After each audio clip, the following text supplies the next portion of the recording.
Muy buenas tardes y bienvenidos sean todos a la conferencia virtual 80 años del día D, punto de quiebre de la Segunda Guerra Mundial. Desde el Instituto de Investigaciones Económicas y Sociales estamos sumamente satisfechos de poder contar con la presencia de dos valiosísimos ponentes, la profesora Lucía Galeno de la Escuela de Estudios Internacionales, el profesor José Astudillo del Pedagógico IPC. Ambos nos van a hablar acerca de la importancia que tiene la conmemoración 80 años después del desembarco de Normandía, lo que significó para el fin de la Segunda Guerra Mundial y en el marco de estos acontecimientos que están determinando la agenda internacional, lo que está sucediendo, que es la reflexión posterior que vamos a realizar algunos de los que están aquí conectados, es cómo influencia este acontecimiento militar no solo en el fin de la guerra, sino también en la conformación de un nuevo orden económico internacional. Entonces, la dinámica va a ser escuchar la presentación de la profesora Lucía Galeno. Luego vamos a escuchar la presentación del profesor José Astudillo. Y por último, vamos a dar unos minutos de preguntas, respuestas, de intercambio, para poder de esa manera darle fin a la actividad. Agradezco la presencia del subdirector del Instituto de Investigaciones Económicas y Sociales, el profesor Eduardo Vivas, quien está conectado con nosotros.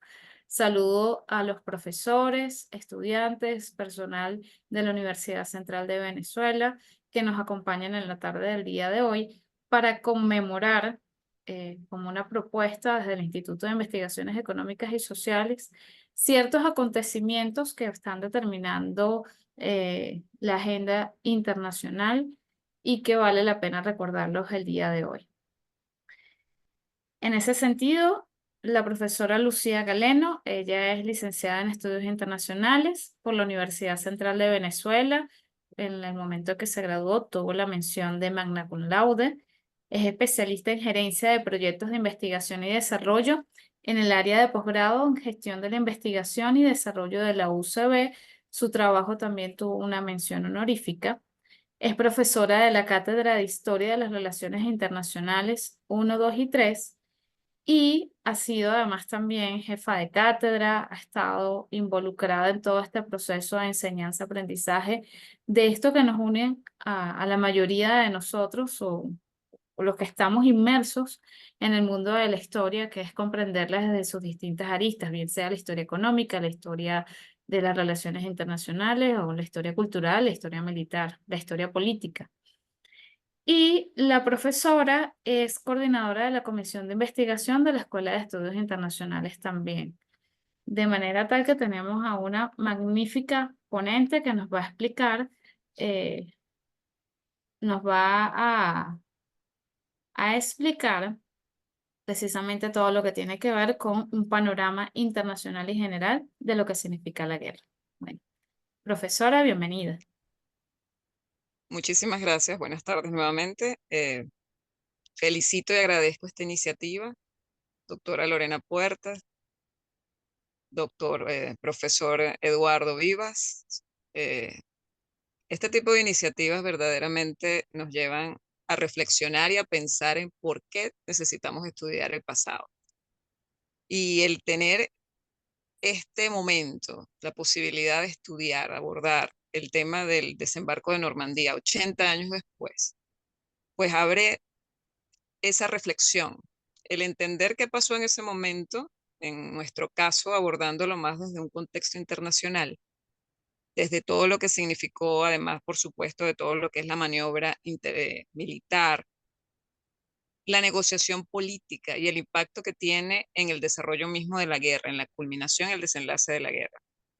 Pero el poder hacer ciertos paralelismos y que nos lleve esto también a reflexionar acerca del manejo hoy en día de las relaciones internacionales y de los conflictos como aún se siguen viviendo en el mundo, pues nos da esa oportunidad de poder pensar en el pasado para reflexionar acerca del presente. Así que muchísimas gracias por esta oportunidad, por invitarme Y bueno, vamos a intentar abarcar, digamos, desde esta presentación, el panorama lo más completo posible para contextualizar el desembarco de Normandía, la importancia que tiene ese día, del que hoy se conmemora nada más y nada menos que 80 años, y que definitivamente fue fundamental para entender la culminación de la guerra y la estructuración de un orden posterior a esa guerra, el famoso orden de 1945, el orden internacional, que pasa por lo político, por lo económico y por supuesto también por todos los elementos militares, sociales y culturales, entre otros. A ver,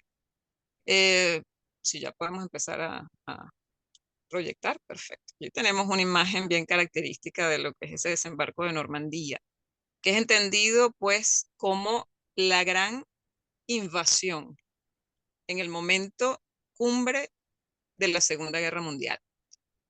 Se habla mucho de qué fue lo que pasó en Normandía, en el tremendo, digamos, despliegue de recursos, de vidas, los preparativos, porque verdaderamente fue un plan muy elaborado, minuciosamente elaborado, con mucha anticipación, que no perdió de vista detalles, pero para poder llegar a ese plan, a la necesidad de ejecutar el plan en este momento, definitivamente necesitamos contextualizar, entender lo que estaba pasando, en qué momento de la guerra nos ubicamos. Entonces vamos a partir de ese punto. La siguiente lámina, por favor. La guerra había iniciado justamente en el año de 1939 a raíz de la invasión de Hitler a Polonia, el 1 de septiembre. Como se ve en el mapa, esta guerra avanzó muy rápidamente. Existían, pues, estaba desarrollándose ya desde principios de la década de los 30 a raíz de la crisis, la fuerte crisis que genera, digamos, la Gran Depresión de 1929 en la economía y el aislamiento que produce Estados Unidos o que se da de Estados Unidos hacia Europa, nos lleva entonces al ascenso de toda una serie de totalitarismos caracterizados justamente por ese avance o el ascenso del nacionalsocialismo en el caso de Alemania y anteriormente incluso el fascismo en Italia, entre otros regímenes que van a caracterizar Europa. Esto nos va a llevar a una serie de virajes en esa década de los 30, previo al estallido de la Segunda Guerra Mundial, a una serie de maniobras diplomáticas y a la conformación de ejes de poder. Esos ejes de poder tenemos por una parte lo que viene a ser la llamada, digamos, triple entente o el entente, que es conformada entonces por las potencias Alemania, Italia y Japón, que de paso están vinculadas a una política anticomunista, que es muy importante tomar en cuenta porque después va a ser parte de las negociaciones que se dan durante el conflicto. Y por el otro lado, tenemos, por supuesto, a Inglaterra y a Francia resistiendo como ese entente cordial, que era la base fundamental en ese momento de los aliados.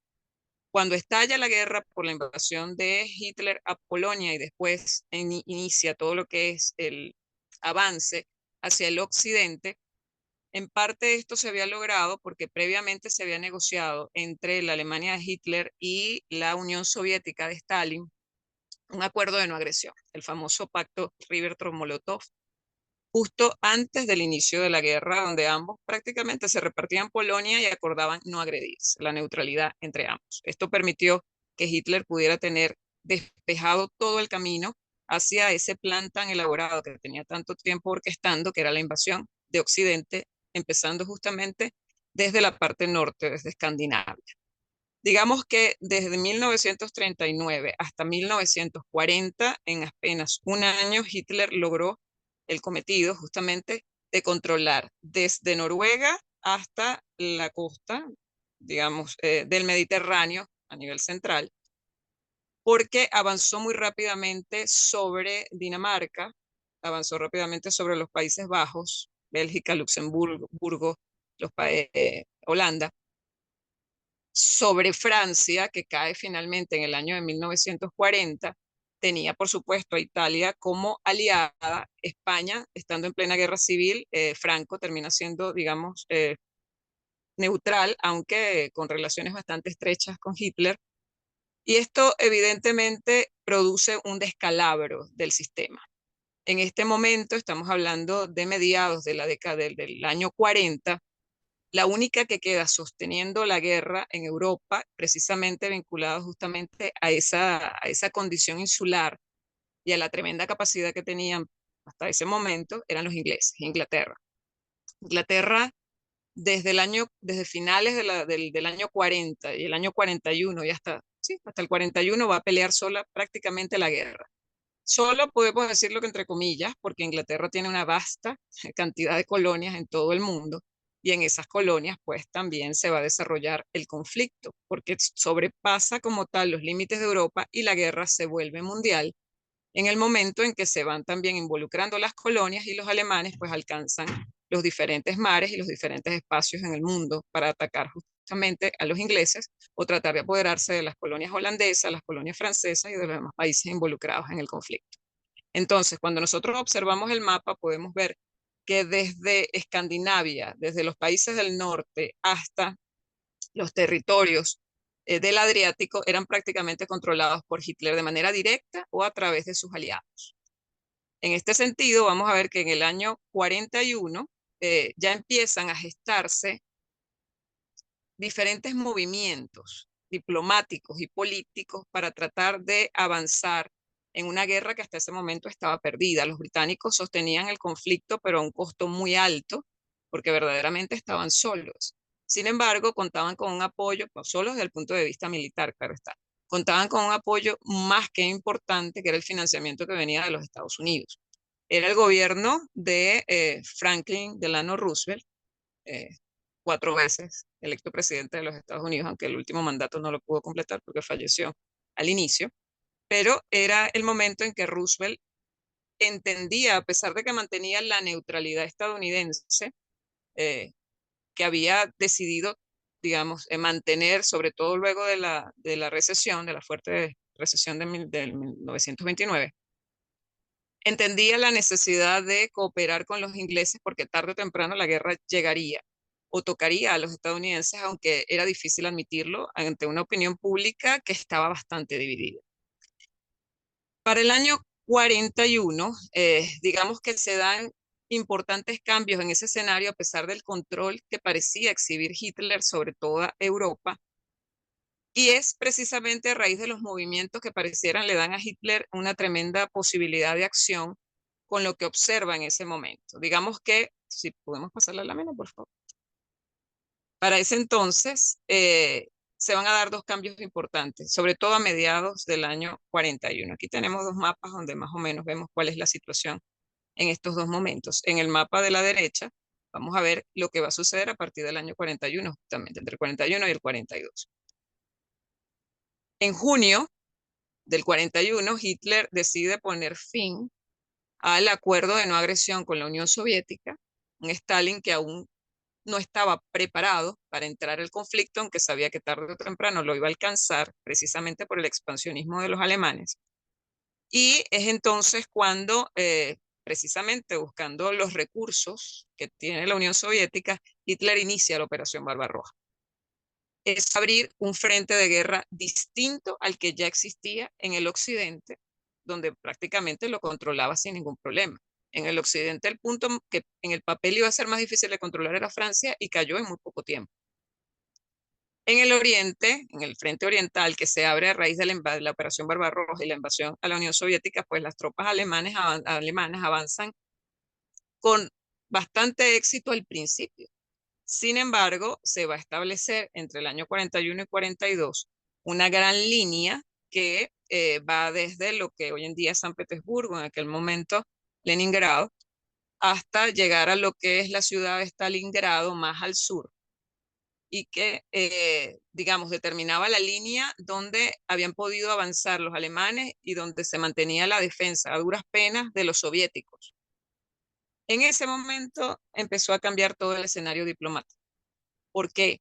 Porque comienzan esas relaciones mucho más estrechas. Ya los ingleses y estadounidenses, en este caso Churchill, que es un personaje vital en estas negociaciones, se había acercado, digamos, con bastante premura, con bastante insistencia a Roosevelt, pidiéndole un auxilio y una mayor participación de Estados Unidos en el conflicto. Incluso habían firmado la Carta del Atlántico. Van a negociar dentro de lo que son una serie de conferencias aliadas la Carta del Atlántico, que hablaba justamente de cooperación para evitar el avance de los alemanes y sobre todo en el ámbito económico, donde los estadounidenses se habían organizado con la aprobación de subsidios por el Congreso y demás para poder financiar a los ingleses y que estos sostuvieran el conflicto. Pero los ingleses necesitaban más.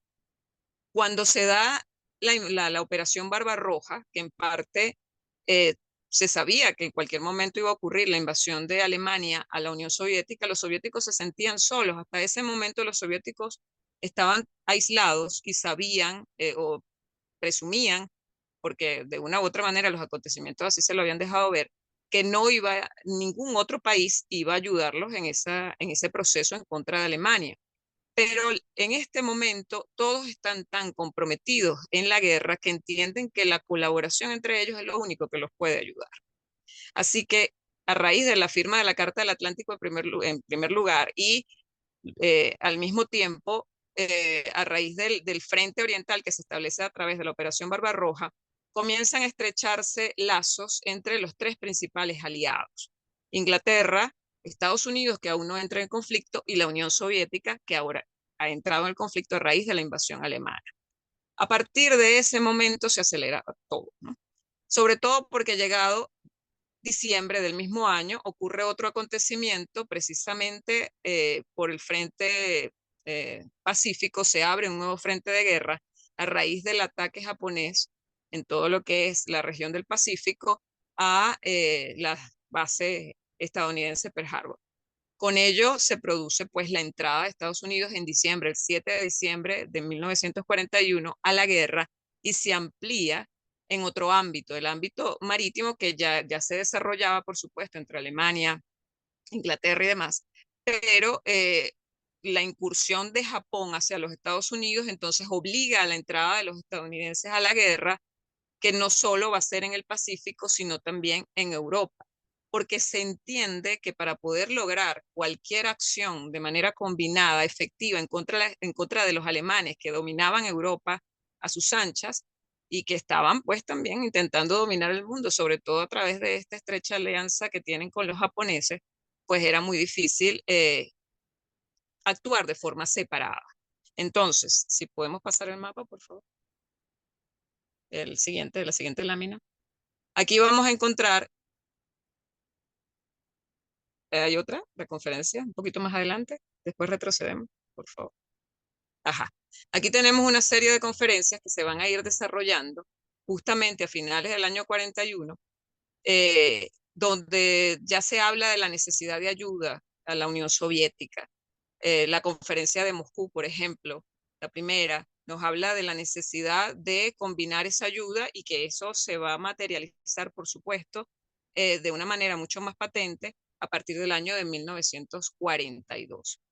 Estas conferencias que ustedes ven acá en la lámina son las llamadas conferencias interaliadas que se van desarrollando mientras los acontecimientos de la guerra van generando diferentes necesidades que atender para poder abordar el conflicto.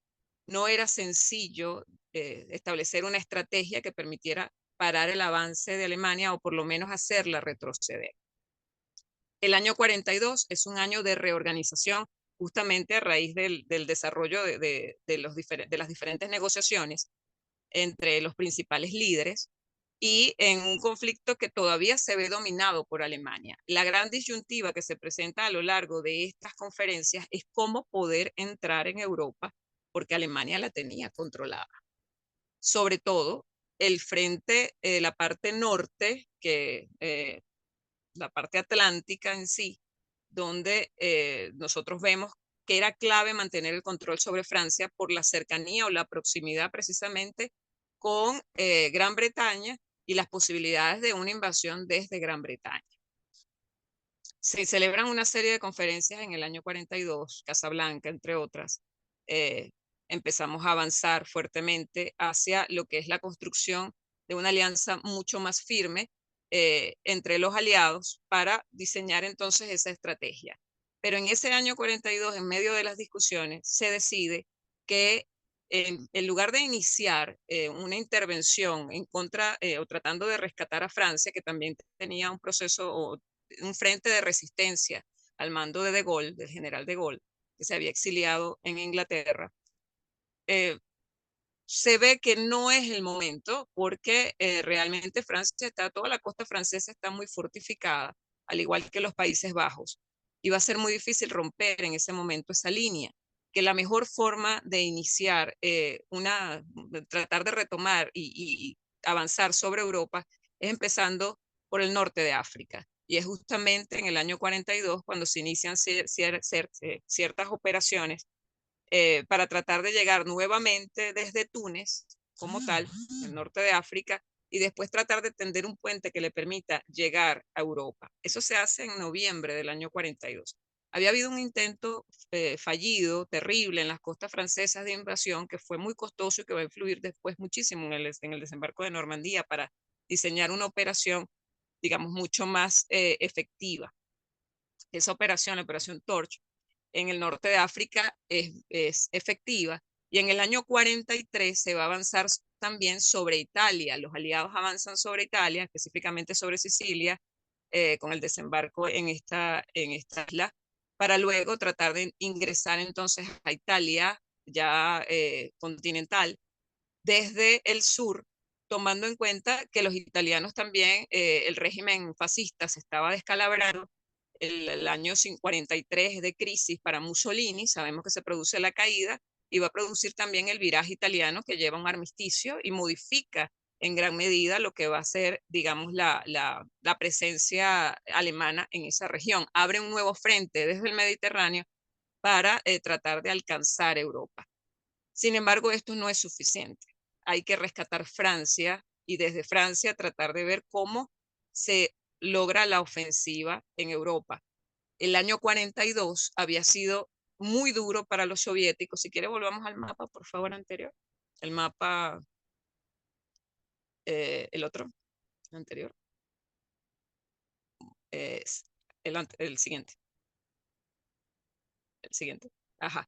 El año 42 había sido muy duro para los soviéticos porque la lucha en Leningrado había sido terrible. El sitio de esa ciudad los había llevado a unas condiciones de guerra muy duras durante un año y se habían producido muchísimas bajas. La diferencia es que los rusos, en este caso la Unión Soviética, contaba con una densidad de población muy alta, pero evidentemente tenían que acelerar el proceso de recuperación frente a lo que era la amenaza alemana y ver cómo producían un desgaste.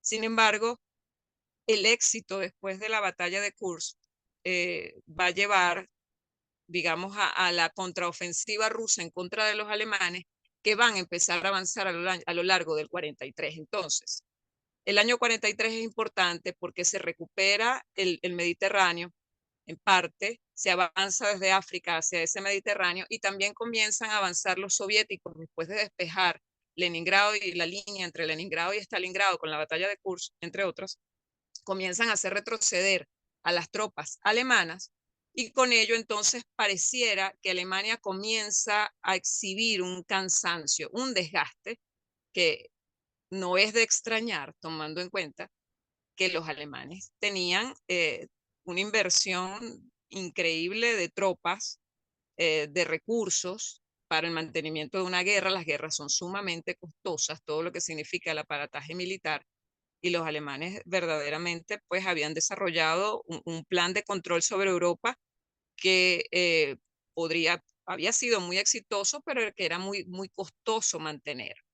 Entonces, a raíz de las pérdidas que enfrentan los alemanes frente a los rusos en el frente oriental y el avance que se da en el mismo año 43 desde el sur, se vislumbra la posibilidad o que es el momento ideal que se había ido postergando en esas conferencias que mostramos en la lámina, donde se insistía una y otra vez en la necesidad de abrir un frente a través del Canal de la Mancha en la parte atlántica de Francia para luchar contra los alemanes, pero que se postergaba y se postergaba porque no era el momento correcto. Aquí hay que decir que en esas negociaciones, aunque Inglaterra y Estados Unidos son aliados, Churchill en este caso y Eisenhower, perdón, Roosevelt son aliados y entienden la necesidad y diferencias entre ellos, sobre todo porque los británicos ya estaban muy cansados, tenían los recursos bastante agotados y la población, o sea, Londres había sido bombardeada durante casi 2 años, era muy difícil,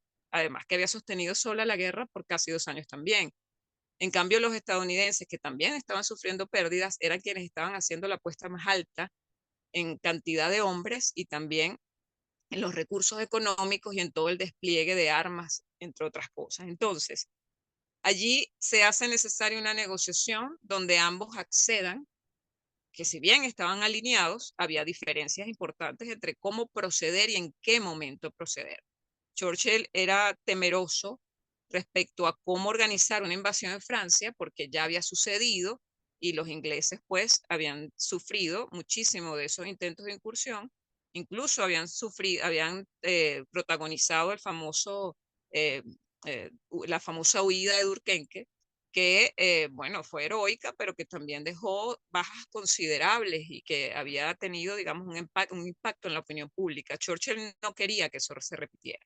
Entonces, costó muchísimo el ponerse de acuerdo, el lograr, por ejemplo, el caso el presidente de los Estados Unidos, Roosevelt, aunque él pues negociaba, no dejaba de tener un protagonismo dentro de lo que aspiraba, era el papel de Estados Unidos en ese momento. Y a finales del 43 esto se veía más como una necesidad porque empezaba a verse el avance de los soviéticos desde el este.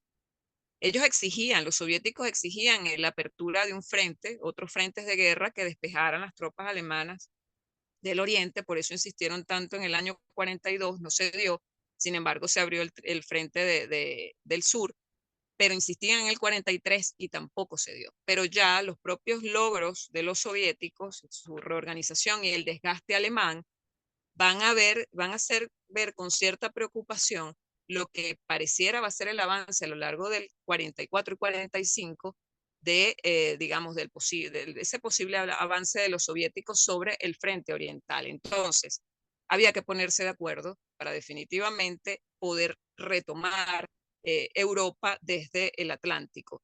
Esa famosa, digamos, incursión desde el Canal de la Mancha que tanto se había retrasado.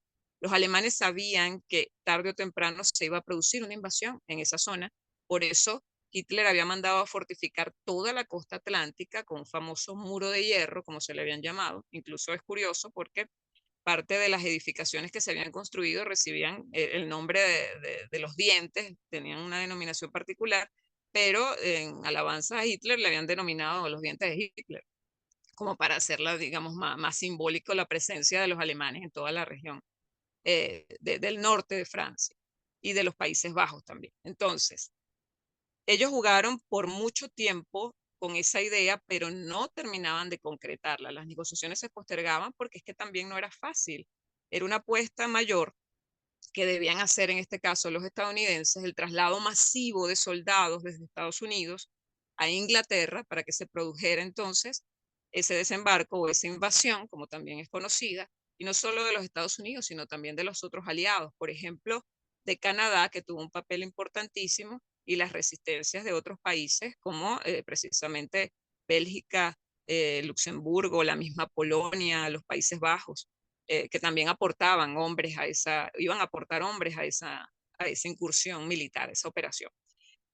Tanto se atrasó que hasta el 43 ya era definitivo que era necesario llevarlo a cabo, pero no podía hacerse de manera improvisada, tenía que buscarse el momento correcto y se tenía que hacer de una forma muy organizada.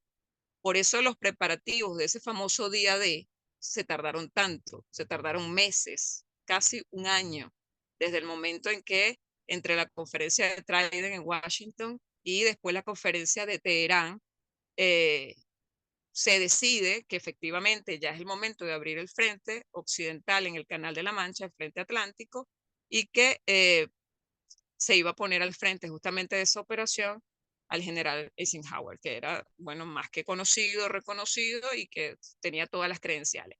Se dice que Eisenhower termina siendo una imposición del mismo Roosevelt, porque los británicos, y que eran los dueños bueno, del territorio desde el cual se iba a organizar la invasión, apostaban a sus propios militares para llevar a cabo y al conocimiento que tenían del terreno para llevar a cabo, digamos, esa operación.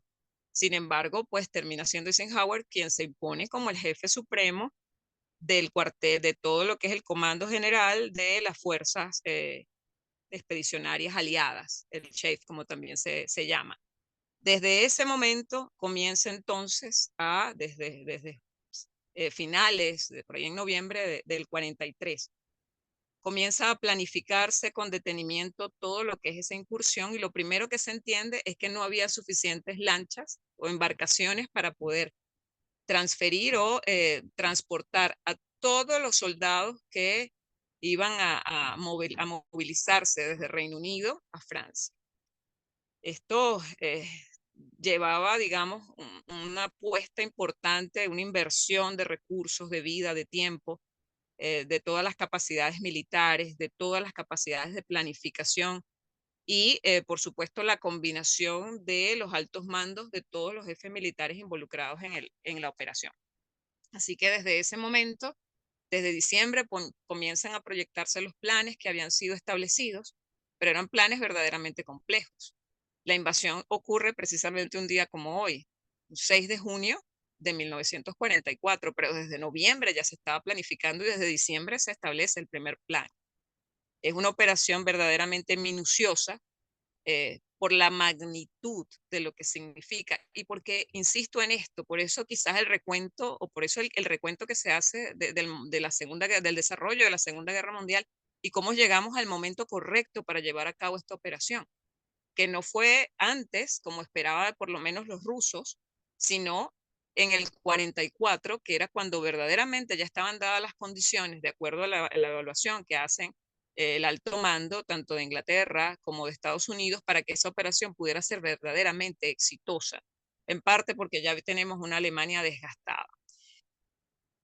Estamos hablando del hecho de que los estadounidenses habían trasladado 1,5 millones de soldados al Reino Unido para ser a su vez movilizados hasta Europa a través de ese canal, ese corredor que debía abrirse con el desembarco que se estaba planificando, más todas las tropas de los demás países, incluyendo las tropas británicas.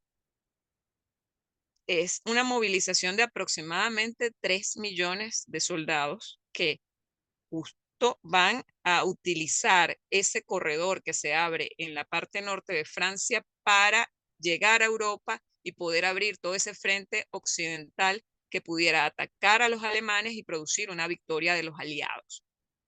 Es un proceso arduo, de mucha planificación, de mucha creatividad, porque para que lograran el éxito, primero tuvieron que buscar todas las embarcaciones para el traslado de los hombres, ¿sabes? Tanto de Estados Unidos, que no fue tan difícil, a Inglaterra, como de Inglaterra después a Francia, evidentemente. Y planificar toda la operación, un desembarco, que es precisamente una operación de carácter anfibio, que es conocida como Neptuno, así se llama, digamos, lo que ocurre ese día, al inicio, esas primeras horas, cómo se produce el desembarco que tenía tanto tiempo planificándose.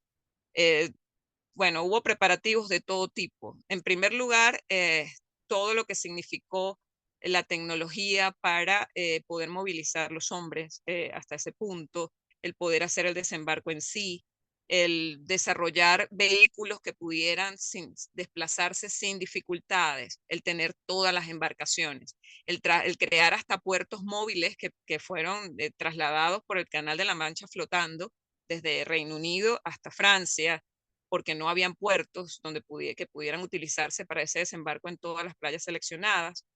El poder tener el respaldo para que ese desembarco llegara a través de todo un despliegue militar que implicaba un bombardeo aéreo previo, todo lo que va a significar también la actuación de los paracaidistas que generaron, digamos, todo lo que era una línea de ataque desde atrás.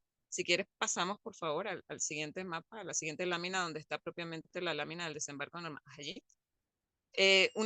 Un frente que se iba, una línea que iba a establecerse en la retaguardia para atacar a las tropas alemanas que estaban en la costa, que tenían fortificada justamente la costa para, digamos, debilitarlos y permitir el desembarco.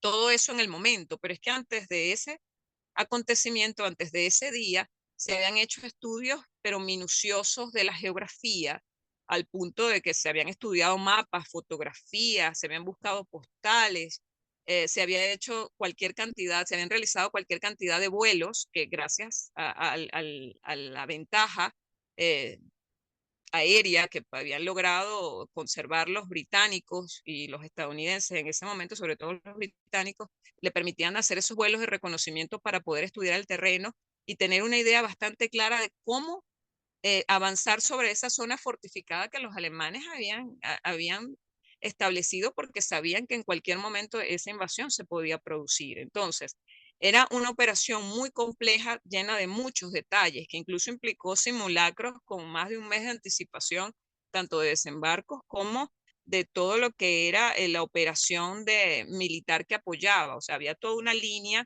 de bombarderos que desde afuera, barcos bombarderos que de una u otra manera iban a atacar al frente alemán que custodiaba la costa para que permitieran ese desembarco, mientras desde atrás estaban los paracaidistas controlando o tomando el control de puntos estratégicos y atacando también esas fuerzas alemanas de atrás, y que incluso ese mismo día va a significar también el despliegue de una serie de bombarderos, perdón, una serie de acciones de bombardeos aéreos que destruyeron todas las vías de comunicación para que los alemanes no pudieran reaccionar rápidamente y movilizar nuevos recursos para, digamos, combatir la intervención. Todo eso fue minuciosamente pensado, orquestado, y a través de la combinación del genio militar y de planificación táctica y demás, de los principales pues, líderes militares de los países involucrados.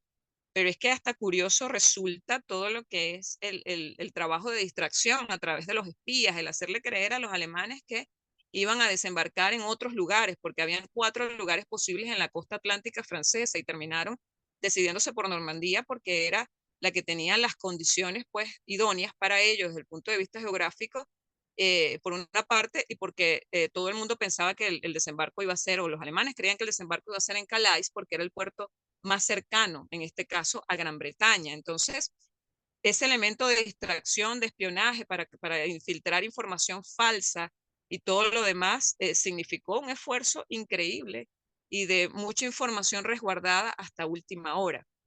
Hasta el estudio de condiciones meteorológicas hizo que la operación se pospuesta un día, porque inicialmente pues sería el 5 de junio y te tuvo que ser el 6 porque no daban las condiciones para hacerlo y que todo pudiera salir como estaba planificado. En ese mapa, ustedes observan, pueden ver cómo se selecciona, cómo se combina la operación de las 5 divisiones que iban a llegar, las dos del oeste a mando de los Estados Unidos, 2 británicas, y en el medio de las británicas una canadiense que también aglutinaba a otras naciones. Iban a tomar esas 5 playas, cuyos nombres aparecen en la parte de arriba, eh, y que tenían objetivos estratégicos para crear un corredor que permitiera tomar el control del norte de Francia, o por lo menos de esa sección del norte de Francia, para comunicar con el río Sena y tomar París. Esa era toda una campaña, porque el día de inicia una campaña que es conocida como la campaña de Normandía y que definitivamente pues va a significar la ofensiva aliada que neutraliza o hace retroceder a los alemanes en el frente occidental mientras se va produciendo lo propio desde el frente oriental por parte de la Unión Soviética. Ahora, este día cruzaron el Canal de la Mancha, se fueron trasladados aproximadamente 160.000 hombres, 24.000 paracaidistas, más de 20.000 paracaidistas, como 130.000 en barcos. La playa, una de los dos objetivos estadounidenses fue realmente sangriento porque falló la estrategia y las pérdidas humanas a lo largo de ese día se calculan en más de 4.000 hombres, 4.500 dicen los historiadores aproximadamente, además de todas las naves, barcos y demás que se perdieron. Digamos que los objetivos no fueron exitosos tan rápido, de forma rápida, porque el bombardeo, todo lo que es el despliegue comenzó a eso de las 5 de la mañana, el bombardeo, a las 6:30 están iniciando el desembarco de los soldados, y a las 8:30 de la mañana algunos habían tomado efectivamente sus posiciones, otros pues pasaron todo el día en eso y hasta la noche pues fue que lograron atravesar, porque no era solamente desembarcar, era poder tomar el control de todo lo que era la parte norte de Francia y desde allí desarrollar la campaña que permitiría reconquistar Francia, controlar París y vencer a los alemanes por el occidente. Seguimos la siguiente lámina para concluir. Profesora, por favor. Sí, profesor, le iba a decir, pues tenemos que darle el micrófono al profesor Astudillo y Señor, ya vamos cerramos, cerrando. ya vamos cerrando.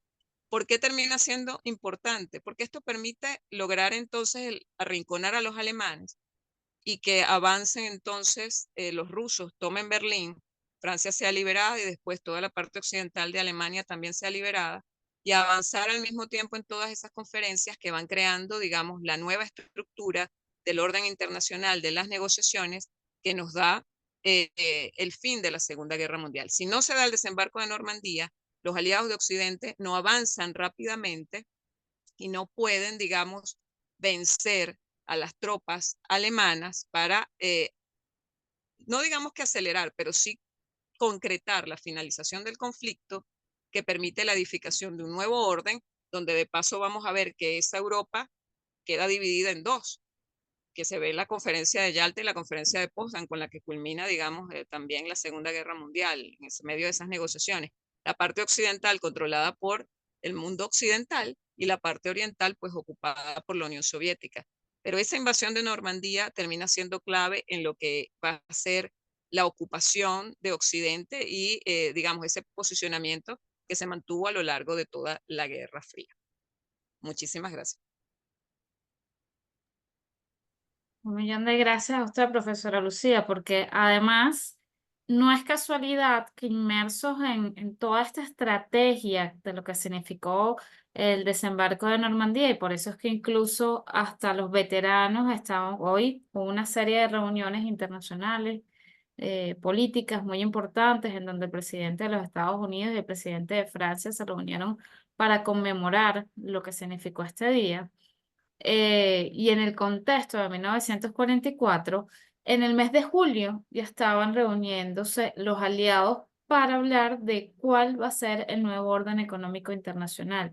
Esta famosa conferencia de Bretton Woods, en donde se dan allí las bases para la creación del Fondo Monetario Internacional y del Banco Mundial, en principio para saber cómo vamos a reconstruir Europa, cómo vamos a reconstruir los países, a incentivar otra vez estas economías devastadas por la guerra, una guerra que fue bastante, como toda guerra, muy dura, una inversión de capital, pérdidas humanas, altas tasas de natalidad, en donde las mujeres se encontraban, bueno, viudas, solas, que tenían que tomar ellas mismas el frente de sus familias para poder salir adelante, y que las convirtió, de hecho, a partir de ese momento, en parte de la fuerza laboral, porque simplemente no había hombres que se ocupaban de forma natural de las tareas que ellos hacían antes. Entonces, la guerra influenció desde muchos puntos de vista la dinámica, y después no va a haber una vuelta atrás, hasta incluso en la vestimenta. Después de la Segunda Guerra Mundial, las mujeres toman los pantalones y no los vuelven a soltar más. Es aceptado el hecho de que las mujeres utilicen pantalones y no falten. O sea, no es que todo esto haya sido desencadenado directamente por el desembarco de Normandía o el día de, pero sí son estas consecuencias que tienen que ver con el análisis económico de la guerra. Bueno, para seguir avanzando con este tema tan interesante, le vamos a dar la palabra al profesor José Astudillo. Él es, ya voy que estoy por aquí buscando mi chuleta de presentación, es profesor en Ciencias Sociales, mención Geografía e Historia del Instituto Pedagógico UPL IPC, es tesista de la Maestría de Historia de Venezuela de la Universidad Católica Andrés Bello, y además es estudiante de la Maestría de Enseñanza de la Historia. Ha participado en congresos, eh, ha participado en congresos, conferencias, etcétera, y bueno, nada, está con nosotros el día de hoy. Es un placer, profesor José Astudillo, contar con usted. Le voy a dar el HOTS. Permítame aquí estos elementos técnicos para ver si... ah, perfecto, profe. Tiene también la posibilidad de compartir su pantalla libremente, profesor. Hola, un saludo, ya un gusto saludarles, feliz tarde para todos. Déjenme entonces volver a abrir la presentación porque se la estaba mandando, profe, discúlpenme. Saludo para todos los que están ahora escuchando esta presentación. Bueno, ya vamos a activar por acá. Ya se va a abrir. Perfecto. Por aquí, ¿verdad? Mm. Bueno, ya, ya se va a abrir. Perfecto. Vamos a compartir Sí, es entonces. que en estos temas de la tecnología estábamos visualizando cómo también darle el mismo apoyo técnico que recibió la profesora Lucía, pero Ok. pude darle también las mismas facultades que tengo yo para que pueda hacer su presentación. Chévere. Bueno, muchísimas gracias. Bueno, felicito a la profesora Lucía Galeno, de verdad que extraordinaria su presentación. Prácticamente yo decía, bueno, ¿qué voy a decir yo, no? Prácticamente. Pero bueno, vamos a complementar un poco lo que dice la profe. Trataré de no aburrirlos, ¿ok? No repetir lo que dijo la profesora Lucía. Bueno, fíjense, 80 años del desembarco de Normandía. Eso es un punto de inflexión que se va a dar en la Segunda Guerra Mundial. El día D, cuando termina de colocarse. Disculpen estos detalles técnicos. Yo Ok, veo, ahora sí, exacto, ya ok, ahora terminé. sí. Perfecto. Sí, yo le había puesto también, esta presentación tiene como unos efectos de sonido y, y bueno, está un poquito lento esto, no sé qué pasa. Pero bueno, en conclusión, lo que yo quería ir comentando es que efectivamente el día D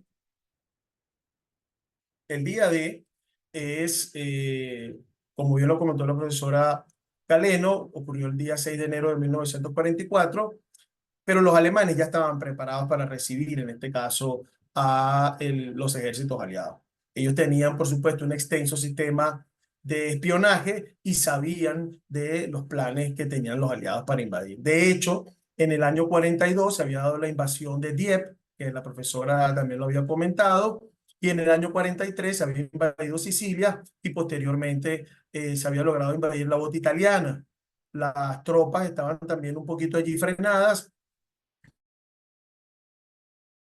con la famosa batalla de Montecassino, de tal manera que todo este elemento geopolítico desembarcó en Francia, desembarco en Normandía, además que ya los aliados tienen la intención de ir conquistando la mayor cantidad posible de terreno, porque ya para estas fechas los rusos están haciendo retroceder a los alemanes.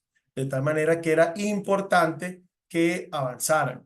También un poco emulando lo que había comentado la profesora, básicamente la composición nacional de los países que van a invadir son inicial, es los Estados Unidos, Reino Unido, y que por supuesto que conocemos más las norteamericanas por todo el efecto de Hollywood, ¿ok? De hecho, hay una famosa película que yo la voy a comentar, que es la película Salvando al Soldado Ryan, ¿ok? Que los primeros minutos de la película son geniales, son espectaculares, comentan o se habla o se ve todo lo que es ese desembarco. Estas imágenes son reales. Esta en particular es de otro desembarco que se hizo al sur de Francia unos meses después, porque se estaba buscando también aliviar a todo el peso, porque no fue fácil, los alemanes estaban preparados un poco para recibir a estas tropas y había que aliviar un poco en la parte norte de Francia. Bueno, también vemos cómo los famosos acorazados, que después van a pasar a la historia, después de la Segunda Guerra Mundial, están machacando las defensas alemanas. digamos, la gran cantidad de paracaidistas que van a caer sobre el suelo francés horas antes de que llegaran las tropas o que desembarcaran las tropas, con el objetivo de tomar distintos puntos estratégicos, ¿ok? Distintos puntos estratégicos de Francia, ¿ok?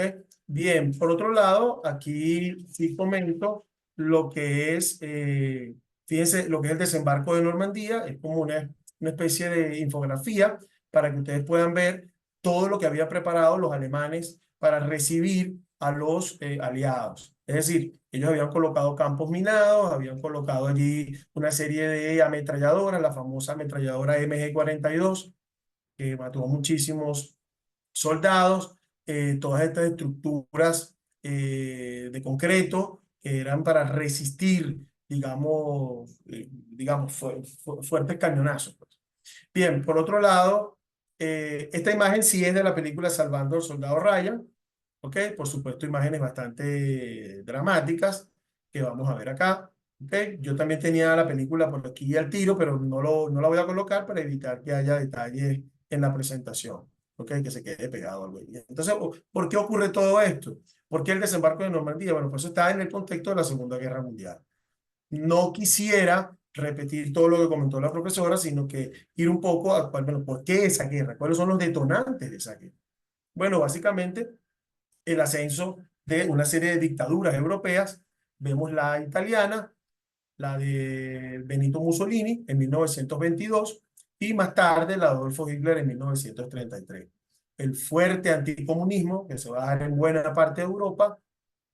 También hay que mencionar la debilidad de ciertas democracias en resolver los problemas que se habían dado en una Europa de posguerra. Recuerden que había ocurrido la Primera Guerra Mundial, el militarismo y expansionismo japonés, también todos estos movimientos irredentistas o insatisfacciones producto de situaciones no resueltas a nivel territorial, político, tras la Primera Guerra Mundial, y por supuesto el mal manejo de las crisis por parte de la Sociedad de Naciones, que va a ser la antecesora de la ONU. Bien, por acá vamos a ver qué ocurre el Tratado de Versalles. Algunas personas, algunos autores dicen que el Tratado de Versalles se fue desdibujando a medida que pasó el tiempo y que no fue una razón de peso para que se diera la Segunda Guerra Mundial. Yo pienso que sí va a ser, que al final Hitler la usa muchísimo a nivel propagandístico. Bueno, por lo menos en Europa hubo cambios territoriales importantísimos. Lo que era Alemania, que era uno de los países más grandes de Europa, bueno, va a cambiar su tamaño, su configuración, producto del Tratado de Versalles. Va a perder todas sus colonias y, bueno, además de todas las sanciones económicas, pero territorialmente hubo muchos cambios en Europa, el nacimiento de nuevas naciones, el desmembramiento de lo que fue el antiguo imperio austrohúngaro. Algunas de las, digamos, acciones que plantea el Tratado de Versalles es la reducción del ejército alemán a apenas 100.000 individuos y la ocupación francesa de una parte del territorio alemán a la orilla izquierda del río Rin.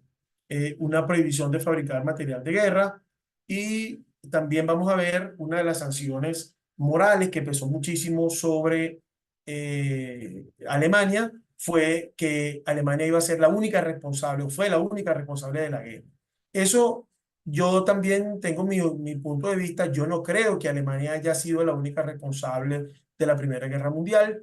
Sabemos claramente todo el contexto anterior a la Primera Guerra Mundial y hubo una guerra llamada la Guerra Franco-Prusiana de 1870 que obviamente afectó, y todo el cuadro de alianzas bismarckiano que se dio antes de la Primera Guerra Mundial y que, bueno, había un revanchismo francés. De hecho, los franceses construyeron la famosa línea Maginot, ¿ok?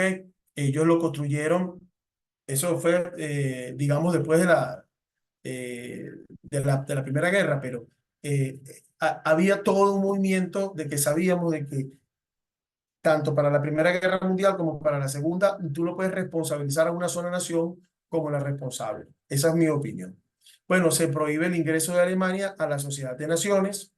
Eso es ilógico. O sea, tú creas una organización para acabar con las futuras guerras y sacas a Alemania, que es uno de los países que, bueno, que posiblemente pueda iniciar una guerra, tú la vas a sacar de la Sociedad de Naciones.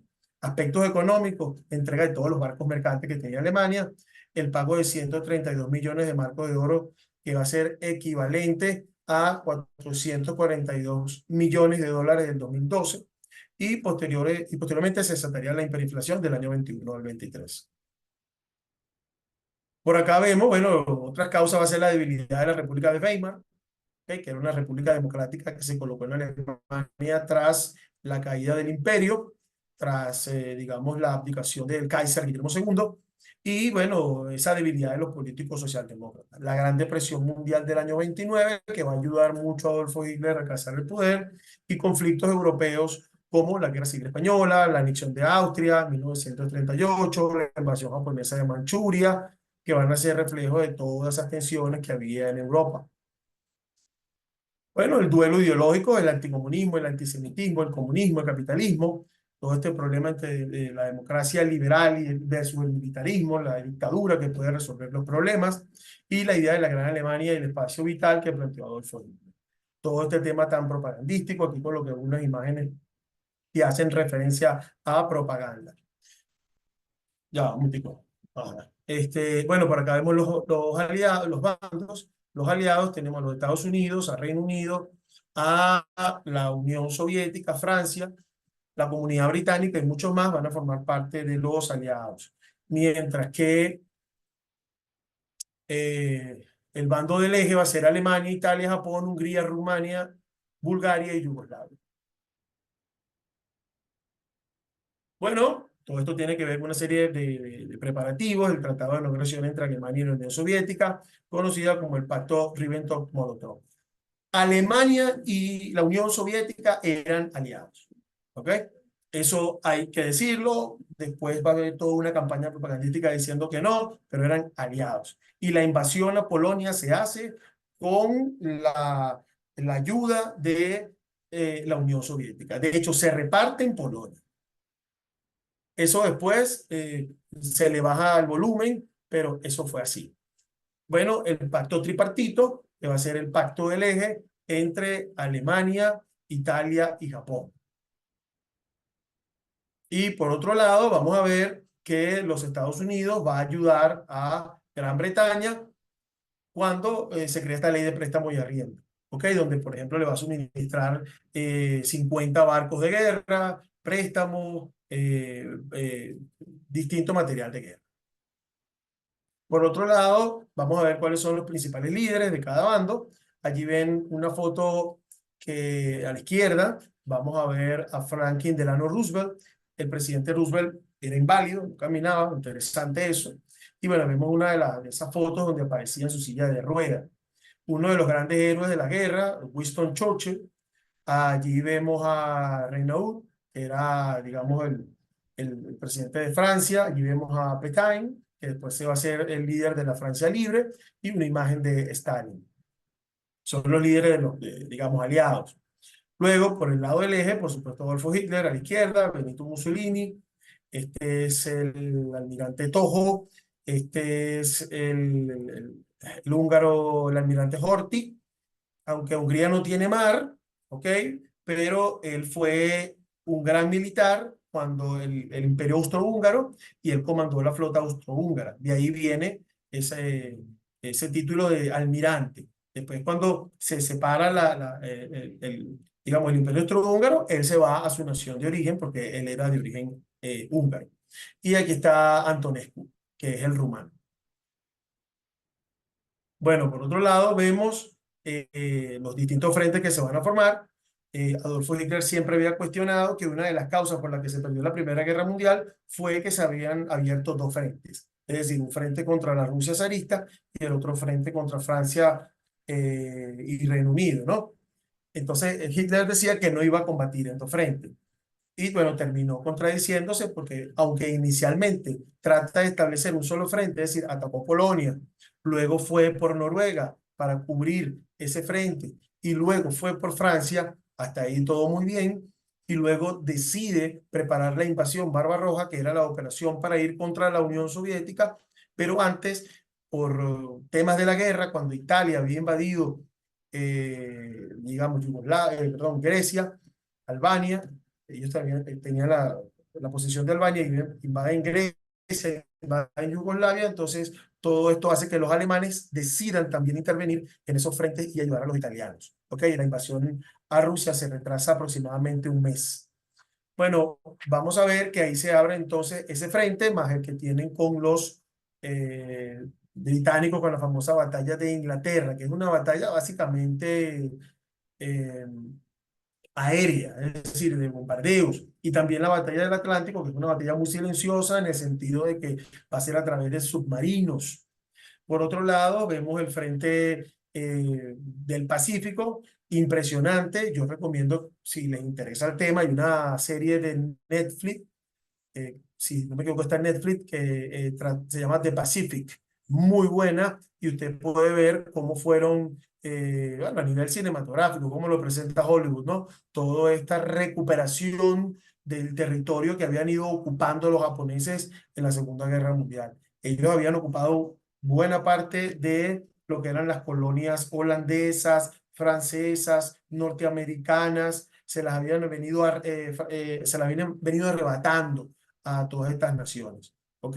Y luego, por supuesto, de Pearl Harbor, los norteamericanos van a empezar a recuperar el territorio a través de una serie de batallas. Por ejemplo, una de las grandes batallas que se va a dar al comienzo de la guerra del Pacífico es la batalla de las Midway. Y bueno, poco a poco, Guadalcanal, etcétera, hasta, bueno, llegar a Iwo Jima, que va a ser la última gran batalla de ese frente. Muy bien, bueno, por este lado vemos otro frente que se va a abrir, producto del descalabro de los italianos. Los italianos eran dueños de Libia, pero tenían pretensión de quitarle sus colonias a los ingleses, en este caso el protectorado que tenían en Egipto, y ellos hacen sus avances. Ahí está, bueno, ese avance fue muy malo, no fue efectivo. El almirante Badoglio no fue lo que se esperaba, así que los alemanes mandan a dos divisiones. Entre ellos mandan al famoso general Erwin Rommel, que se va a hacer muy famoso por este frente. Entonces tiene uno de los remoquetes que va a ser, uno de sus sobrenombres que va a ser el de El Sol del Desierto. Bueno, eso es una campaña donde él avanza, retrocede, bien interesante, un estilo de lucha, bueno, al que le gusta el tema militar, es de lo más interesante y es uno de los genios militares de toda la historia, el mariscal, el Erwin Rommel. Erwin Rommel, después de que es derrotado en África, él es el encargado de armar todo lo que va a ser la muralla del Atlántico. ¿Ok?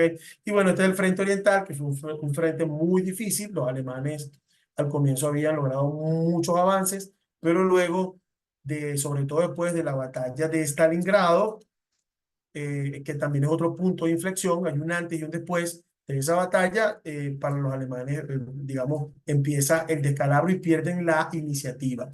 En la guerra no se puede perder la iniciativa y los alemanes lo hicieron después de la batalla de Stalingrado. Ellos intentaron recuperar la iniciativa en otra batalla, la mayor batalla de tanques de toda la historia, que fue la batalla de Kursk, y también fueron derrotados. Entonces los alemanes lo que van a tener son derrotas, grandes derrotas, a partir de la batalla de Stalingrado. Es decir, a partir del año 43, todo van a ser derrotas para los alemanes en este frente. Bien, bueno, batallas principales, coloqué en color azul las que van a ocurrir, digamos, en Europa, en amarillo las que van a ocurrir en África y en rojo las que ocurrieron en el Pacífico. Entonces, bueno, vemos aquí una lista de batallas. No voy a poner a hablar de cada una de las batallas, simplemente mencionarlas: la batalla de invasión de Polonia, la batalla de Francia, batalla de Inglaterra, la batalla del Atlántico, que van a ser inicialmente éxitos por parte de Alemania. Alemania quería invadir Reino Unido, esa iba a ser la Operación León Marino. Ok, bueno, eso nunca se llevó a cabo. En África, finalmente, los alemanes son derrotados, más que por su gallardía o falta de gallardía, sino porque los ingleses habían logrado tener muchos recursos, o sea, un gran ejército, bien alimentado, con combustible, con muchos tanques, y los alemanes no tenían tantos tanques. Bien, vamos a ver la Operación Barbarroja, que va a ser para invadir Rusia. el ataque a Pearl Harbor, la batalla del Mar de Java, las Midway, Guadalcanal y Stalingrado, que arranca a finales del 42 y termina en el 43. Por acá vemos la batalla de Kursk, les comenté, del Dnieper, Monte Cassino en Italia, Normandía, que justamente es la que tiene que ver con el día D. Una vez que se ocurre el desembarco tal día como hoy, pero del año 44, empieza toda la batalla por Normandía y más tarde viene la contraofensiva alemana en las Ardenas. La famosa batalla de Iwo Jima en el año 45, donde los japoneses se venden caro, ¿ok? Y bueno, pero finalmente son derrotados en Iwo Jima, la batalla de Berlín, donde Hitler termina suicidándose y bueno, y todos estos bombardeos atómicos sobre Hiroshima y Nagasaki. ¿Ok? Entonces, bueno, por acá yo coloco algunas consecuencias. Básicamente vamos a ver que es el fin del predominio británico como la gran potencia mundial. Ahora va a ser Estados Unidos y la Unión Soviética las nuevas superpotencias a nivel mundial.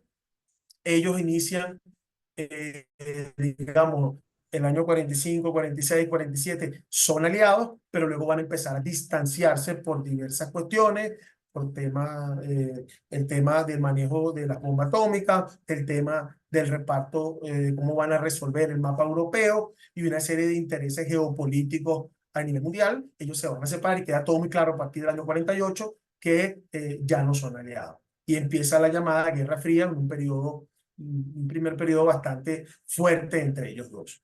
Por otro lado, vamos a ver, bueno, obviamente un cambio en el mapa europeo.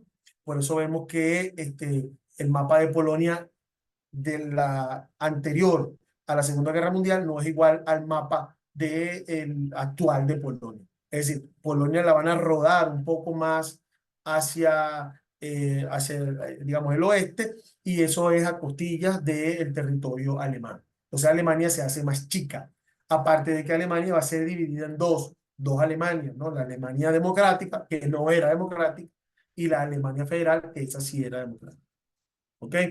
Bueno, vamos a ver que Alemania quedó, por supuesto, dividida, como lo comenté. Estados Unidos y la Unión Soviética son las nuevas superpotencias, el inicio de la Guerra Fría, y en el año 49 se va a crear la OTAN, porque ya el mundo se está preparando para una posible tercera guerra mundial, y en ese mismo sentido, los soviéticos responden con el Pacto de Varsovia, donde van a estar naciones como Hungría, Bulgaria, Polonia, la antigua República Checoslovaquia, que ya no existe, ahora existe la República Checa y la República de Eslovaquia, que en ese momento estaban unidas, la República Checa, la República Checoslovaca, perdón, van a formar parte del Pacto de Varsovia.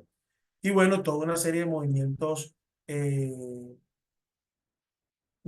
independencia de todas las colonias europeas, un proceso de descolonización de África, por ejemplo, y de Asia, y la sustitución de la Sociedad de Naciones por las Naciones Unidas.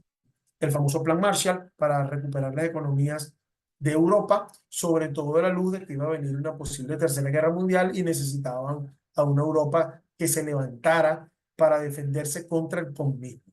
Y bueno, y quedó descubierto las violaciones de los derechos humanos durante la guerra. Por ejemplo, el famoso holocausto judío y los bombardeos a ciudades y objetivos civiles. Por ambos bandos, porque no fue solamente Alemania quien bombardeó Londres, es que los ingleses también bombardearon ciudades alemanas y mataron civiles. ¿Ok? Bueno, hasta aquí mi disertación. Creo que con la presentación de la profesora eh, que me precedió, creo que fue bastante completa y bueno, traté de llenar algunos espacios que la profe me dejó por ahí. Un millón de Si tienen alguna gracias. pregunta, Sí, un díganlo. millón de gracias realmente a los dos ponentes. Yo estoy súper complacida, fascinada. Me encanta poder tener la posibilidad de abrir estos espacios para que hablemos. Bueno, fíjense ustedes, 80 años después, insisto en esto, dos presidentes de países desarrollados en el mundo, junto con los veteranos, recordamos la relevancia que tiene y para su momento que tuvo este llamado día D, que históricamente se puede estudiar como un solo día, ese movimiento, etcétera, pero